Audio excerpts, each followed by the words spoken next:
যে গত কদিন ধরে আমাদের প্রচার সজ্জা নষ্ট করা হচ্ছে। গতকাল তো আমার বাড়ির সামনে, আমার বাড়ির যে সেন্ট্রি, তার সামনে থেকে পতাকা ছিঁড়ে ফেলে দিচ্ছে।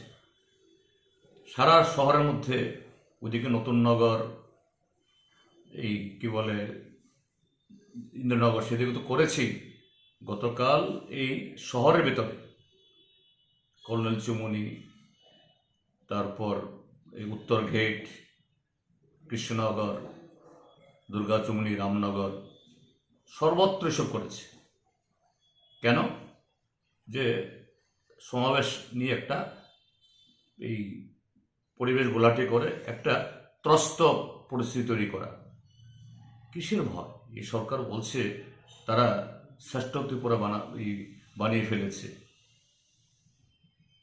ত্রিপুরা সহ গোটা উত্তর পূর্বাঞ্চলকে অষ্টলক্ষিত পরিণত করেছে। তোমাদের পাশে তো লোক আছেই, তোমাদের হাতে সমস্ত পঞ্চায়েত, সমস্ত এই নগরসভাগুলো, লোকসভাতে, রাজ্যসভাতে তোমাদের প্রতিনিধি।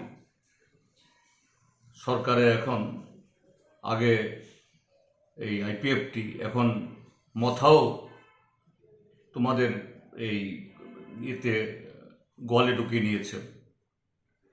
কেন আতঙ্ক? গণতান্ত্রিক ব্যবস্থায় গণতন্ত্রকে মজবুত করতে গেলে পরে সত্যিকারের যদি ডেভেলপমেন্ট জনগণের কাছে সেরকম সুনিশ্চিত করতে হয়, বিরোধীদেরকে স্থান দিতে হয়। তা আশা করি আগামীকাল মসৃণভাবেই ত্রিপুরাজ্যের যে শান্তিপ্রিয়, গণতন্ত্রপ্রিয় জনগণের সহযোগিতায় এবং পুলিশ প্রশাসনের তাদের সুমতি হবে, শাসক দলের এই অন্যায় অবদারগুলি এড়িয়ে তারা সত্যিকারে তাদের ভূমিকা পালন করবেন এবং আমাদের এই সমাবেশও সফল হবে, এটা আমি আশা করি।